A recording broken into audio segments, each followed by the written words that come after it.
Hey guys, 2026 Volvo XC90. We're gonna show you how to take the door panel off. Normally you would assume these cars are very difficult, but so far it's been one of the easier ones.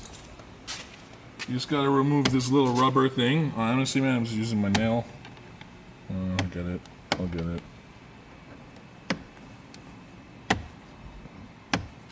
Okay.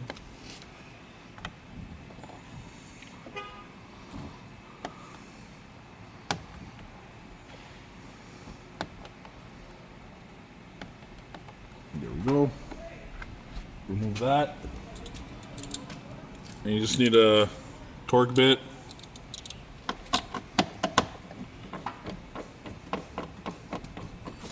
There's 2 screws there.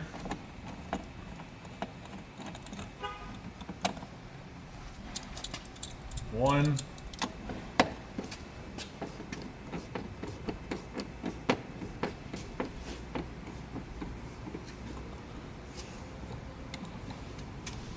Two. You just grab the door, you go up, and that's it. So there are little hooks here. You want to catch these hooks? You see the hooks? These little hooks, so you can't pull it, you'll break it. You gotta go straight up. So I'll put it back, a little higher. So we're in. We're in. You just grab the door, you lift up, and it comes out. Probably one of the easiest ones. You got it.